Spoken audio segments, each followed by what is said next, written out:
settle down. Mobile सब लोग silent कर लेंगे तो बहुत अच्छा रहेगा। हाँ, मोबाइल Sure, साइलेंट sure. कर लीजिए सब लोग।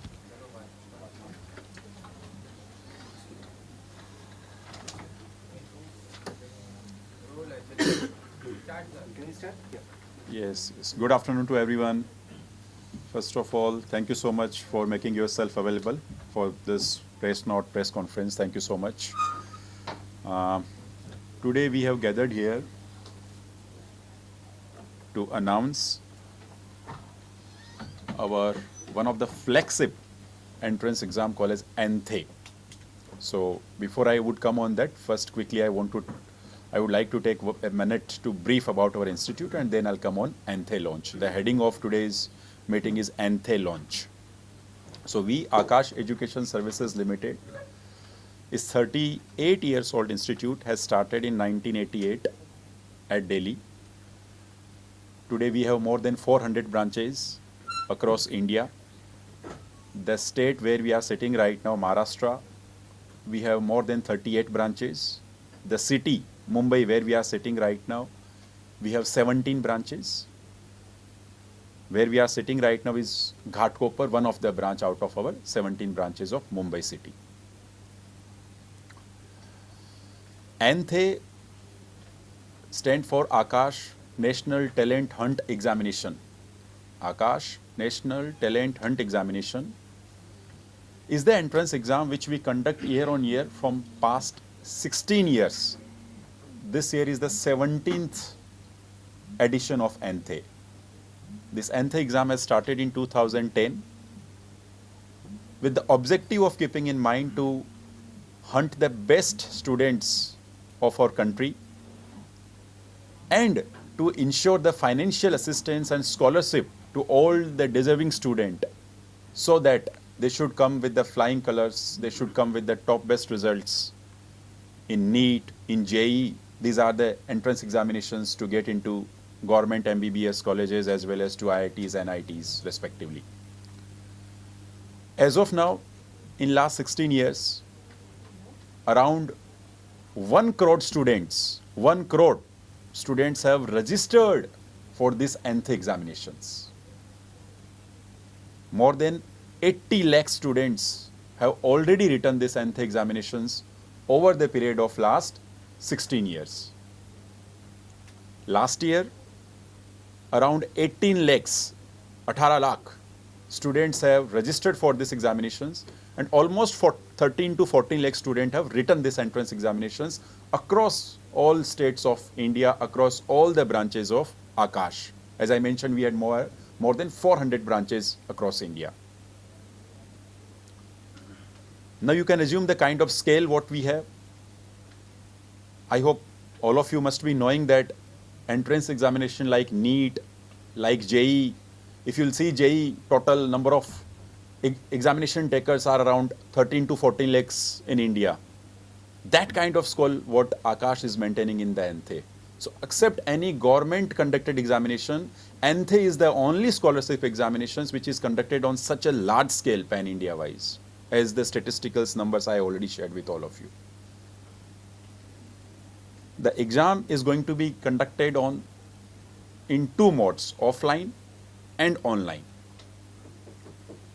Offline dates are 11th October, 25th October and 1st of November 2026. All these 3 dates are Sundays. Timing for this offline entrance exam is 10:30 to 11:30 a.m. In all the Akash 400 plus centers on the same dates which I mentioned, on the time which I mentioned, at one go, we will be conducting this Akash National Talent Hunt examination. This is about offline mode. Apart from the offline mode, from 27th of October to till 1st of November, 27th of October to till 1st of November, on every single day, this ANTHE will be also conducted online as well. The online ANTHE timings are morning 10 a.m. to till evening 10 p.m. At any point of time, student, as per their convenience, as per their preparation, they can appear this entrance exam. These are the dates and These are the timings. However, Akash also conducts these NTHE examinations in the premises of schools. All the category A, B, C, all best schools, top-notch schools, all the boards, CBSE, ICSE, State Board, IGCSE Board, we conduct these NTHE examinations across all the top schools, across all the boards, across country. Now, the benefit and the outcome of the NTHE examinations. This year, recently, NEET results have been announced. I hope all of you are aware of it. NEET happened, then re-NEET happened, and re-NEET results have announced. Out of top 100 AIR, AIR stands for All India rank. Out of top 100 AIR, Akash Institute has secured 41 AIR, which was already published, and after the result announcement, all the media friends and we have already met and we have already circulated the result data. But the surprising part of this result, out of 100, Akash has given 41 AIR. Out of those 41 AIR, 31 students are the students at one point of time have registered themselves under NTHE entrance exam, which we are talking today. They have been identified at the very early stage when they were in respective of 8th, 9th, 10th grades. They have appeared in the NTHE exam, and because they have started early and they have been nurtured through NTHE exam, they were the topper in India at the end of the 2 years or 3 years of preparation. So such mega scale impact we have of this entrance exam called as NTHE. So the idea and the objective of conducting this entrance exam is to identify the best to best talent of our country, of our city, of our state, and preparing them as per the Akash modules for entire 2 years, 3 years, 4 years to these students, and then ultimately coming with the highest ranks in India, be it for engineering segment, where they want to get into IITs, NITs, triple IITs, IISERS, IISEs, and so on and so forth, or be it in MBBS, government medical colleges. So this is whole scale we have for NTHE. This is the whole objective what we have NTHE. So one is to identify the right talent at the right time and to nurture them. And second, year on year, we offer good amount of scholarship as well as cash prize based on the NTHE score. So happily I can announce this, that this year we have kept 250 crore.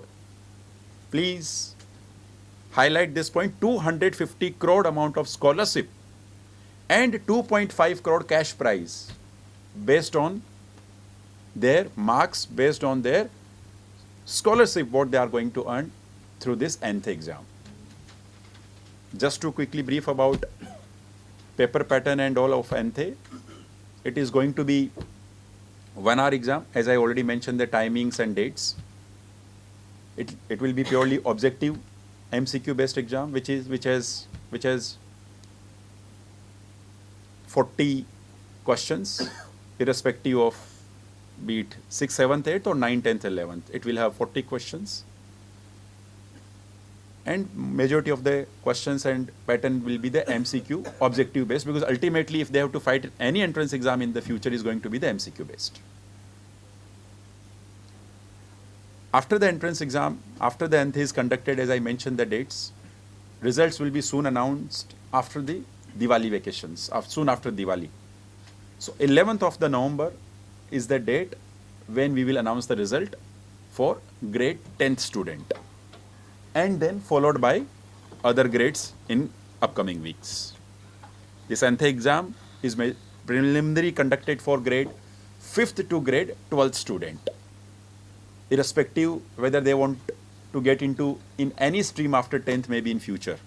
It's not necessary that the only science aspirant student supposed to attend this. Any student who is starting from grade 5th to till grade 10th, and of course in 11th and 12th if someone is from science stream. By appearing in this exam, student will also come to know that where they stand in terms of their city, because the results will be announced in 3 categories: city-wise, state-wise and country-wise. So student will also come to know that where they stand, what caliber they have, what are the scope of areas or improvement where they need to improve in future. And if they are performing pretty well, then they are entitled to get the scholarships also. This is just quick brief. I would request respected RD sir to add his valuable thoughts on this. Thank you.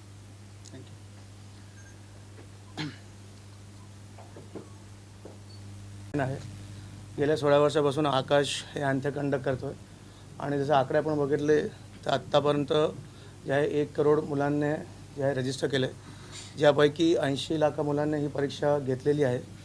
आणि जर म्हटलं तर यावर्षी आपण जे आहोत वर्षानुवर्ष या परीक्षेमध्ये मुलं सहभागी होत चालले आहेत, वाढत चालले आहेत. आणि या परीक्षेच्या माध्यमातून जे मुद्दे जे आहे उद्देश आहे हे टॅलेंटेड जे मुलं आहेत अक्रॉस इंडिया भारतात त्यांचं टॅलेंट आयडेंटिफाय करणं, 5वी ते 10वी आणि 11वी आणि 12वी ज्यांनी त्यांना जे आहे त्यांना आर्थिक मदत आणि त्यांचे जे आहे अकॅडमिक प्रोग्रेस हे आयडेंटिफाय करणं.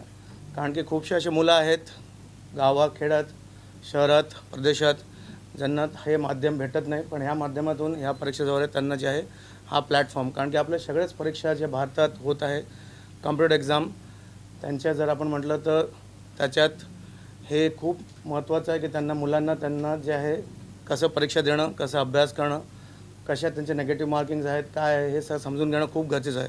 तर या माध्यमातून आपण मुलांना हा तो प्लॅटफॉर्म देतो आहे, एक बेस देतो आहे, ज्याच्यातून त्यांना ह्या परीक्षेत कसं प्रगती करावी, कुठल्या क्वेश्चन सोडाव्या, कुठला प्रश्न सोडावा, कुठला क्वेश्चन करावा, कारण की नेगेटिव्ह मार्किंग्स आहेत.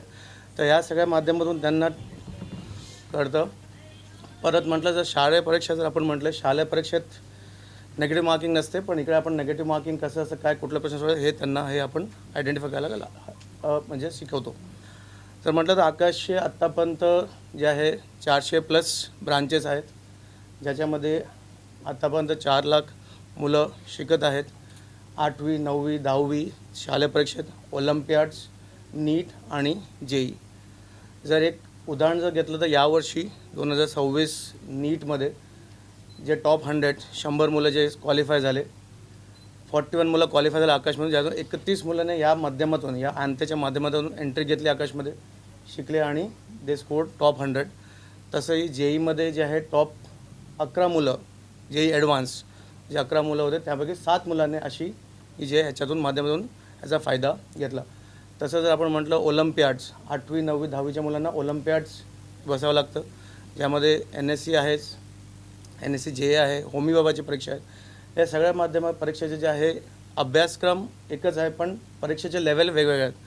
तर ही अँथे त्यांना ह्याच्यातून तयार करतो आणि त्यांना वर्गात प्रिपरेशन कशी करावी, काय करावं, शाळेत कसं चांगलं करावं आणि कॉम्पिटेटिव्ह एक्झाममध्ये कसं चांगलं करावं. तर या माध्यमातून आपण हे जे आहे तुमच्या माध्यमातून पूर्ण महाराष्ट्रात, पूर्ण मुंबईत आणि भारतात प्रत्येक मुलांनी ही परीक्षा घेतली पाहिजे. सर्वात मोठी परीक्षा आहे, सर्वात जुनी परीक्षा आहे आणि ह्याच्यात त्या मुलांना स्वतःचं ॲनालिसिस करता येणार, की मी कुठे आहे, मला कुठे प्रगती करायची, ही ॲनालिसिस करीत आहे मुलांनी परीक्षा दिली पाहिजे. कारण की जर जेव्हा निकाल येणार ह्या परीक्षेचा तर त्या मुलांना त्यांचे किती वेळेत त्याने किती प्रश्न सोडवले, किती चुकवले, किती सोडले, किती प्रश्न जे आहेत सोपे होते, किती मध्यम होते, किती जे आहेत डिफिकल्ट होते ह्याची आयडिया होते. कारण की आपण जेव्हा रेग्युलर थिअरी वाचतो त्यात आपल्याला इझी, डिफिकल्ट, मीडियम हे समजत नाही, पण या माध्यमातून या परीक्षेजवळ आपल्याला ह्या सगळ्या डिफिकल्टी लेवल्स तयार होऊन समजून येतात. तर आता म्हटलं तर ह्या परीक्षेला जे आहे यावर्षी आकाशने 2.5 करोड रुपये जे आहे 2.5 CR हे जे आहे रोख रक्कम ठेवली आहे, राईट. आणि जे आहे स्कॉलरशिप पण ठेवली आहे आणि 100% स्कॉलरशिप या मुलांना भेटेल.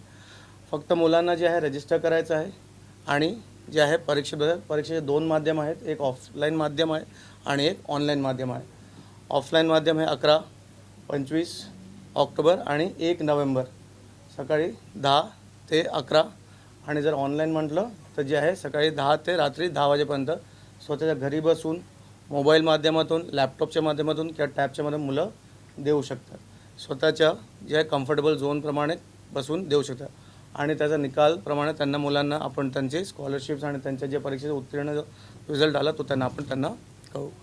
तर हे तुमच्या सगळ्यांच्या माध्यमातून इच्छितो की हे जेवढं मुलांना हे पोचू शकेल, जेव्हा मुलांना हे घेता येईल तेव्हा त्या मुलांना ह्याचा फायदा घ्यावा. कुठलाही विषय त्याचा पुढे त्याला घ्यायचा आहे, समजा 8वी 9वी 10वीचं मुलं त्याला काही कॉमर्स घ्यायचं असेल, काही सायन्स घ्यायचं असेल, जे काही आर्ट्स घ्यायचं असेल, पण ही परीक्षा देणं खूप गरजेचं आहे, कारण की एक आपल्याला कॉम्पिटेटिव्ह एक्झाम्स काय आहे, कारण की उद्या कुठलाही मुलं MPSC देतो, UPSC देतो, बाकी परीक्षा देतात, कुठल्याही देतात, तर ह्याच्यात कॉम्पिटेटिव्ह एक्झाम हा खूप महत्त्वाचा भाग जे आहे ह्याच्यात असतो.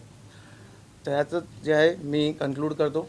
ठीक आहे, थँक्यू व्हेरी मच. सर प्रश्न होता, बरोबर, बोला जे सर. विद्यार्थी यामध्ये पार्टिसिपेट होतात हं. तर त्यांना काही एंट्री फीस असतात की निशुल्क त्यामध्ये पार्टिसिपेट करू शकतो?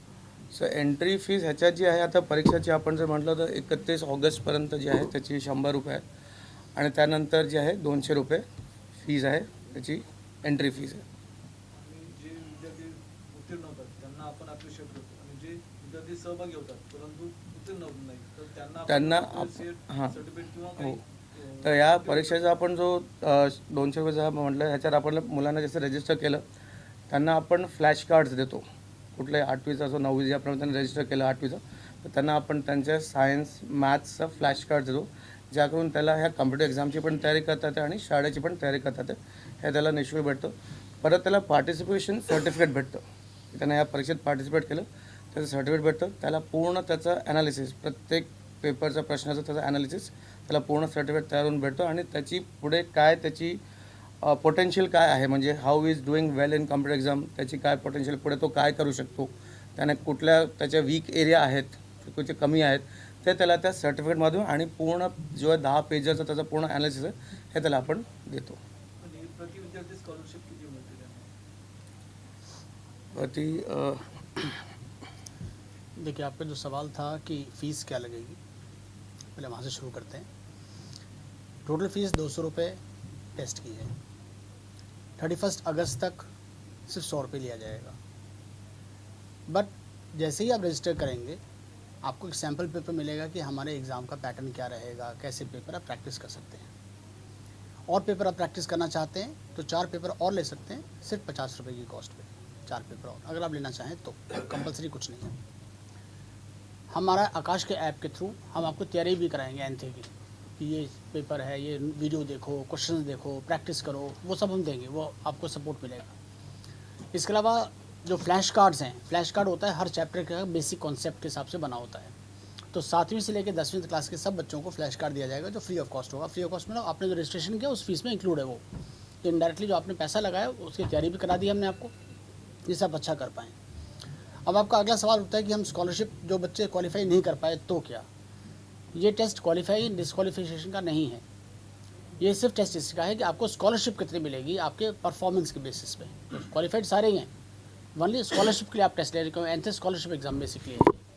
तो आप मान लीजिए आपके बच्चे का 90% स्कोर आ गया और हमारी स्कॉलरशिप उस पर 90% मिलती है, तो हम 90% आपको स्कॉलरशिप दे देंगे. दैट मीन्स वो आपका, अगर हम मान लीजिए एक एक्स अमाउंट फ़ीस है, 100 रुपये की फ़ीस है, उदाहरण ले लेते हैं कि हमारी कोर्स फीस 100 रुपये है, तो 90 रुपये आपके कट के 10 रुपये आपको देना पड़ेगा. तो 10 रुपये में आपकी पूरी पढ़ाई हो जाएगी. तो वो स्कॉलरशिप होगी. इनडायरेक्टली वो हमने पैसा आपसे नहीं लिया, वो स्कॉलरशिप है. तो डिपेंड करता है कि आपका बच्चा क्या स्कोर लाया. ये पहला स्टेप. सेकेंड, अगर कोई बच्चा बहुत ख़राब परफॉर्म कर पाया, नहीं कर पाया, फिर से तैयारी करे और उसके जो हमारे फ्यूचर में टेस्ट होंगे 4-5 महीने बाद, वो टेस्ट दे करके फिर से आ सकते हो. ऐसा नहीं कि यही एक माध्यम है, बट ये एक मुख्य माध्यम है क्योंकि इसमें नेशनल लेवल पे सारे बच्चे बैठने वाले हैं और उसमें आप कंपैरिजन देख सकते हैं कहाँ स्टैंड कर रहे हैं. तो इसमें कोई हार या जीत नहीं है, जीत ही जीत है. सिर्फ 100 रुपये में तैयारी भी हो गई, फ्लैश कार्ड भी मिल गए, आपने आपको चेक भी कर लिया, एनालाइज भी कर लिया और फिर उस कमी को पे काम करके हम फिर से वापस सिस्टम में आ सकते हैं. ये जैसे कि आपने बताया 16 साल तक आप काम कर रहे हैं इस हाँ जी. स्टडी का. एंथे में 16 साल से काम, वैसे 38 ईयर्स हो गए. तो जो अभी ट्रैक शीट के हिसाब से आप देखते हैं तो कोई बच्चा अभी टैलेंट होते हैं IAS आर्टिस्ट या कोई डॉक्टर बने, ऐसे कुछ है एग्जाम्स? बहुत एग्जाम्पल है. जितने अभी वही थोड़ी देर पहले बताया कि इस साल टॉप 100 रैंक में 41 बच्चे आकाश के रिज़ल्ट में आए, नीट के रिज़ल्ट में. उस 41 में से 31 बच्चे वो बच्चे हैं जिन्होंने एंथे दिया था. और अभी वीडियो भी आपने देखा होगा, जो हर्षिता है उसने कहा, हंशिका ने कहा कि मैंने एग्ज़ाम, वो सिरसा की रखी है, सिरसा में रहती है, गांव में रहती थी, तो वहाँ के स्कूल में उसने एग्ज़ाम दिया, वो सेलेक्ट हुई 8वीं क्लास में.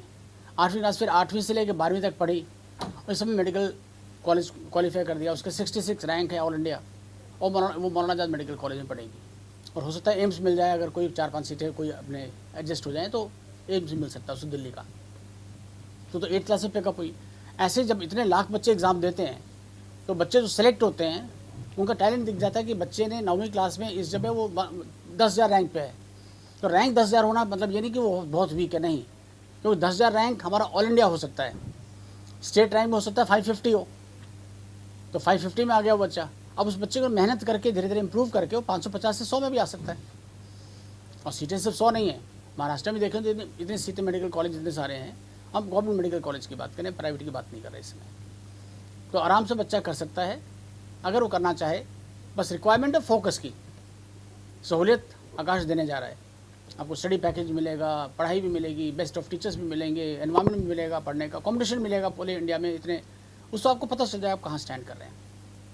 क्योंकि देखिए हम भी जानते हैं ना सरकार सब बच्चों को एडमिशन दे सकती है, नीट में इतनी सीट नहीं बन सकती, ना जेई में दे सकती है, वहाँ पे तो मेरिट लिस्ट है ना, बोर्ड एग्जाम है, वहाँ है सब बच्चे पास हुए फेल हुए, बट कंपटीशन में तो जो बच्चा मेरिट के अंदर आ गया, जितनी सीटें हैं उसको सीट मिलनी और किसी को मिलनी नहीं है, गवर्नमेंट भी नहीं कर सकती उसमें कुछ।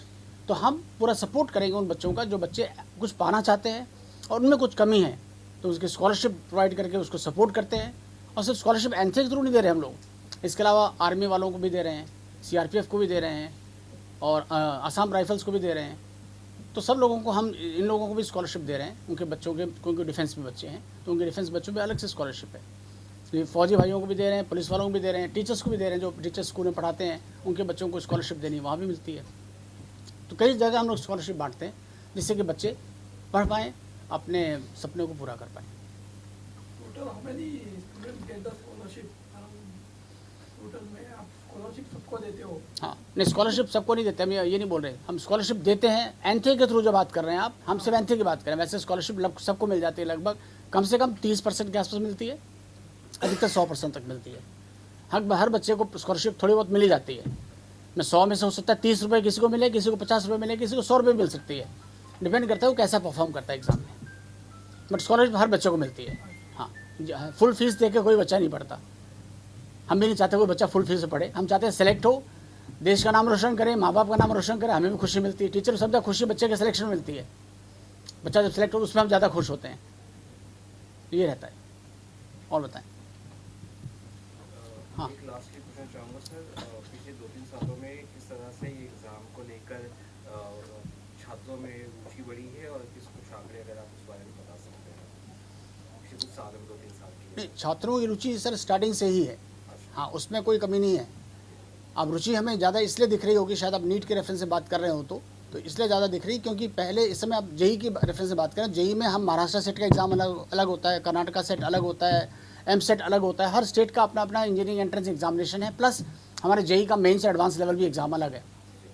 नीट में पूरे इंडिया में चाहे गवर्नमेंट हो चाहे प्राइवेट हो, सबका एक ही एग्ज़ाम है जिसका नाम नीट है, तो सारे बच्चे को उस एग्ज़ाम को देना ही पड़ेगा, इसलिए आपको नंबर ज़्यादा दिखता है कि नीट में इतने सारे बच्चे रुचि रखते हैं। हम जेई में देखें तो शायद इससे बड़ा नंबर होगा, स्टेट इंजीनियरिंग एंट्रेंस को जोड़ लीजिए आप, ऑल इंडिया इंजीनियरिंग एंट्रेंस को जोड़ लीजिए, SRM यूनिवर्सिटी, MIT यूनिवर्सिटी, सब अपना अपना अलग एग्ज़ाम लेते हैं, सबको जोड़ा जाए तो बच्चों को एक ही एग्ज़ाम देना पड़ेगा अगर जेई का, तो नंबर शायद इससे मतलब नीट से बहुत बड़ा नंबर है ये। लास्ट में, हाँ, हर कोई वर्क के लिए फाइनेंशियल सपोर्ट लगता है, तो हम इतना बड़ा फंड रेज करते हैं और स्कॉलरशिप का प्रोवाइड करते हैं बच्चों के लर्निंग के लिए, तो वो आप कैसे खड़ा करते हैं फाइनेंशियल सपोर्ट? देखिए इसका जवाब सीधा तो नहीं है। फाइनेंशियल सपोर्ट अल्टीमेटली जो धनी वर्ग है वो पैसा देता है, मध्यम वर्ग कुछ कम पैसा देता है, जो गरीब वर्ग है उसको उसका फ़ायदा मिलता है।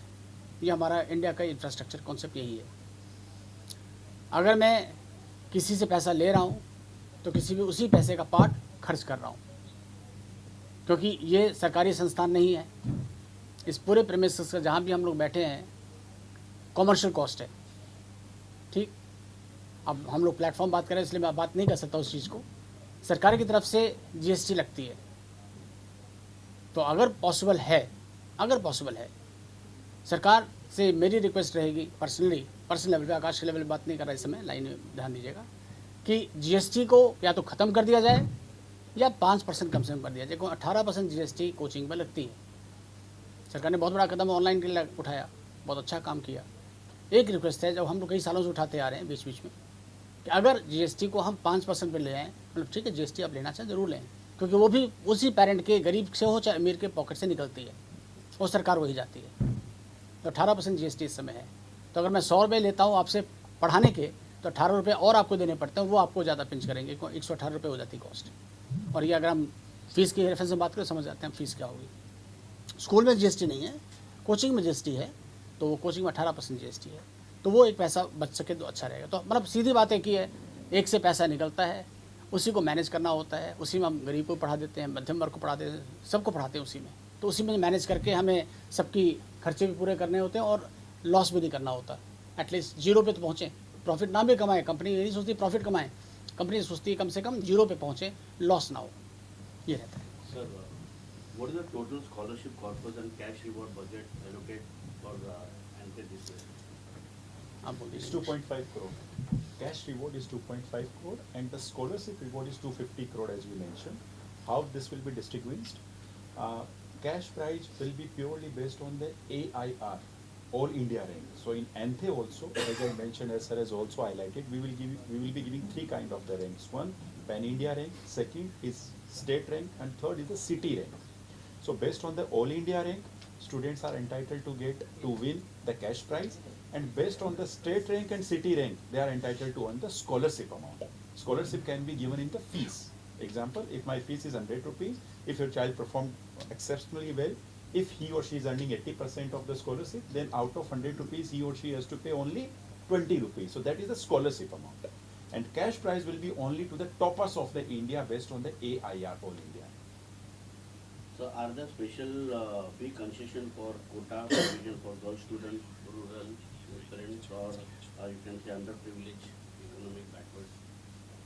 Okay, so already sir has highlighted that Akash currently has already signed the MOUs with different individual bodies as well as government bodies. To highlight few of them, with Indian Army, with CRPF, with Assam Rifles, and so on and so forth. There are many such institutes with whom we have officially MOU signed with their representatives. So any student, any child of these defense personals, if they are coming and joining us, certainly they are getting the benefits and they are entitled to receive the scholarship. So that is already there on the paper. I think exclusive girl child is there. I think single girl child concept. Yes, Prashant, for single girl parent- child there is a No single parent. single girl child. I think there is Girl single child ka we have, sir. We Single have. girl child. We have, and we have signed the MOUs also with many of the entities where, because sometimes even though girl child wish to pursue, but they don't know how to go ahead. So they come via those all institutions, and we certainly help out them as we are doing for other students. Yes. I mean, with various NGOs we are doing. NGO, right? many institutes. NGOs also there. The students directly may not be able to approach us, they come via them, and then NGOs. we help them. How many students are expect to get 100% fee waiver across NEET and Z? That depends how students are performing. We cannot predict it before having the final. Yes, once they will write the examinations, after talking to the student, we'll come to know that what kind of score. So this is purely merit-based, score-based. Unless we don't have the score, we cannot announce that, you know. We don't have fixed number of seats are percentage. not there. Fixed That- number of seats are not there. Merit पे मिलेगा. Percentage, suppose they get 95% marks, then they are getting 100%. 92% marks, suppose they get 95%. Like that it goes on. So what is the number of students participating this year? Expected? Now, yeah, expected number may be about 15 lakhs. Last year it was 13 lakhs. This year we are expecting around 15 lakh student appearing in this entrance exam in both the online and Offline. offline modes, pan-India across. Sir, update. जैसा कि संजय जी ने बताया कि ANTHE examination 2026 launch के लिए हम लोग यहाँ एकत्रित हुए हैं। एंथे एग्ज़ाम 2010 में पहली बार कंडक्ट किया गया था। ये 17th एडिशन होगा एंथे का। एंथे क्यों कंडक्ट किया जाता है, इसके क्या फ़ायदे हैं, वो समझना बच्चों को बहुत ज़रूरी है, पेरेंट्स को बहुत ज़रूरी है। एंट्री एग्ज़ाम का मेन मकसद बच्चों को उनकी तैयारी कितनी है, किन सब्जेक्ट्स में वीकनेस है, किस टॉपिक में कमी है, कहाँ कॉन्सेप्ट अंडरस्टैंडिंग है या नहीं है, ये पूरी एनालिसिस का एक माध्यम है। 5th क्लास से 12वीं क्लास तक के सारे बच्चे इस एग्ज़ाम को दे सकते हैं। एग्ज़ाम को नीट और जेई के लिए नहीं है सिर्फ। 5th से 10th तक के बच्चे किसी भी स्ट्रीम के लिए हो सकते हैं, बट सभी बच्चों को ये पता होना चाहिए कि उनको साइंस तो पढ़नी ही है। साइंस एक बेस है किसी बच्चे के लिए, चाहे हम लोगों के लिए, कि हमें क्या खाना है, कौन सी हवा लेनी है, क्या ध्यान देना है, पोल्यूशन कैसे बढ़ता है, इन सब चीज़ें, सब बेसिक जानकारियाँ हैं जो हम 6ठी से 10वीं तक बच्चों को पढ़ाते हैं। तो कॉन्सेप्चुअल अंडरस्टैंडिंग के लिए एंथे का एग्ज़ाम उन बच्चों को देना ज़रूरी है, देना चाहिए। ये नहीं कि आप नीट करना चाहें, जेई करना चाहें तभी दें, क्योंकि कोई भी एग्ज़ाम हमारा देश में जो होता है, चाहे वो बैंक पीओ का हो, चाहे आईएएस का हो, चाहे आईपीएस का हो, चाहे कोई भी एग्ज़ाम आप बात करें, सभी मल्टीपल चॉइस के फॉर्म में होता है। सब में जीके आती है, सब में साइंस आती है। ऐसा कोई एग्ज़ाम नहीं जहाँ साइंस ना आती हो। अगर बच्चा 6ठी से 10वीं तक साइंस अच्छी तरह से समझ के पढ़ता है तो उसके लिए फ़ायदेमंद है। तो एंथे एग्ज़ाम देना इसलिए ज़रूरी है। एंथे एग्ज़ाम में ऑब्जेक्टिव टेस्ट होगा और सारे टेस्ट ऑब्जेक्टिव होते हैं, जैसे सर ने कहा थोड़ी देर पहले। नेगेटिव मार्किंग होती है, बट फिलहाल हमारे इस टेस्ट में नेगेटिव मार्किंग नहीं है, क्योंकि हम चाहते हैं मैक्सिमम बच्चे दें, क्योंकि वो तैयारी नेगेटिव मार्किंग के नहीं है तो डिसएडवांटेज मिलेगा उनको, इसलिए हम चाहते हैं सब बच्चे इस एग्ज़ाम को दें। एंथे एग्ज़ाम 11 अक्टूबर, 25 अक्टूबर और 1 नवंबर को ऑफलाइन मोड में कंडक्ट किया जाएगा। टाइम 10:30 बजे से 11:30 के बीच में, 1 घंटे का एग्ज़ाम है। बट कोई बच्चा ऑनलाइन एग्ज़ाम देना चाहे तो ऑनलाइन एग्ज़ाम बच्चा कब देगा? 27 अक्टूबर, 27 अक्टूबर से लेकर 1 नवंबर के बीच में 10 बजे सुबह से लेकर 10 बजे रात तक का टाइमिंग है, जिसमें बच्चा कभी भी एग्ज़ाम दे सकता है। अब लोगों के मन में प्रश्न उठता है कि जब ऑफलाइन एग्ज़ाम आप ले रहे हैं तो ऑनलाइन एग्ज़ाम क्यों लिया जा रहा है? जो बच्चे आसपास रहते हैं, ज़्यादा दूर नहीं रहते, वो आराम से आकर के ऑफलाइन एग्ज़ाम दे सकते हैं। जो बच्चे बहुत दूर रहते हैं, हमारे जो एक सेंटर्स हैं, क्योंकि पूरे हर गांव हर शहर में तो हमारा सेंटर है नहीं, 400 सेंटर होने के बाद भी हम हर कस्बे को तो कवर नहीं कर सकते। तो बच्चे जो बहुत दूर रहते हैं, गांव में, प्रदेश में, देश में, तो वो बच्चे भी उस एग्ज़ाम को दे सकते हैं ऑनलाइन मोड पे। कई बार होता है कि पेरेंट्स नहीं ले आ सकते बच्चों को दूर तक टेस्ट दिलाने के लिए, तो अल्टीमेटली बच्चा ऑनलाइन एग्ज़ाम वहाँ दे सकता है। फिर जो विज़न है पीएम साहब का, कि ऑनलाइन मोड में हम कोचिंग चलाएं, सभी बच्चों को निःशुल्क सहायता दें, तो बहुत अच्छा है और हम उसको पहले से ही सपोर्ट करते आए हैं। मैं बताना चाहूँगा आपके माध्यम से कि हम लोग डिजिटल मोड से ऑलरेडी क्लासेस चला रहे हैं, हाइब्रिड मोड में पहले ही क्लासेस चला रहे हैं, और ऑफलाइन मोड तो है ही है। फिलहाल ये पेरेंट्स को और बच्चों को डिसाइड करना है कि हमें ऑनलाइन पढ़ना है या ऑफलाइन पढ़ना है या हाइब्रिड पढ़ना है, या दोनों का मिक्सचर पढ़ना है, जो हाइब्रिड है हमारा। बट हम सपोर्ट करते हैं इस चीज़ का। ये अच्छा है कि प्रधानमंत्री जी ने उसको उठाया है, बेड़ा उठाया और लोगों को हेल्प करने की कोशिश की है। उसी माध्यम से हम बच्चों को सेलेक्ट करते हैं इतने सालों से, और उनको हम स्कॉलरशिप प्रोवाइड करते हैं। स्कॉलरशिप बेसिकली हमारी तरफ से दिया हुआ खर्चा है, जो बच्चों को फ़ायदेमंद होता है, जिससे कि बच्चा अच्छा परफॉर्म करके रिजल्ट ला सकता है। तो गरीब बच्चा भी अगर मेधावी है, मेहनती है, कुछ करना चाहता है और कर सकता है, तो उसके लिए भी हमारी तरफ से 100% स्कॉलरशिप तक मिलती है बच्चों को जो एग्ज़ाम देते हैं। तो 250 CR जो बताया, 250 करोड़ रुपए, वो उसी में एडजस्ट होता है स्कॉलरशिप में, जिसमें बच्चे को लगभग फ्री पढ़ाई हो जाती है। कोरोना से पहले सब ऑफलाइन था, कोरोना के बाद ऑनलाइन स्टार्ट हो गया। ऑनलाइन के फ़ायदे नुकसान अभी डिस्कशन का विषय नहीं है, तो हम उसको डिस्कस नहीं करेंगे कि उसका फ़ायदा होगा या नुकसान होगा। बट एग्ज़ाम ऑनलाइन मोड में ही होगा, जैसे जेई का एग्ज़ाम होता है, नीट का एग्ज़ाम होता है, तो वो हम डिस्कस बाद में करेंगे, उसके बारे में बाद में डिस्कशन होगा। बट हम उस पॉइंट को सपोर्ट करते हैं जो प्रधानमंत्री जी ने कहा कि ऑनलाइन मोड से अगर हम बच्चों दूर जो बैठे बच्चे हैं उनके लिए हमने ऑनलाइन टेस्ट भी किया है और उनको ऑनलाइन क्लासेस भी प्रोवाइड करते हैं। हमारे जो पढ़ाई का मेन मकसद होता है, ये टेस्ट का मेन मकसद होता है, हम टेस्ट की बात करें, एंथे टेस्ट की। बच्चे ने एंथे का एग्ज़ाम दिया, बच्चा कंपटीशन के लिए कितना तैयार है वो हम चेक कर लेते हैं। बच्चा किस सब्जेक्ट में ज़्यादा स्ट्रांग है, किस सब्जेक्ट में वीक है, वो हम एनालाइज कर देते हैं। बच्चा जो सवाल करता है वो कितने % सही होते हैं, कितने गलत होते हैं, कितने छोड़ता है, वो भी एनालाइज कर देते हैं। तो अगर हम सब चीज़ों को एनालाइज करके बच्चे को बता देंगे कि बेटा आपकी इन चीज़ों में कमी है, इनको इम्प्रूव करने से आपका फ्यूचर रिजल्ट बेटर आ जाएगा, तो जो बच्चा छोटी क्लासेस से 6 से या 7 से पढ़ना शुरू करता है तो ये एक्सपेक्टेड है कि वो हर साल इम्प्रूव करते करते एक समय ऐसा जरूर आएगा जो भी एग्ज़ाम में कोशिश करेगा सफल जरूर होगा।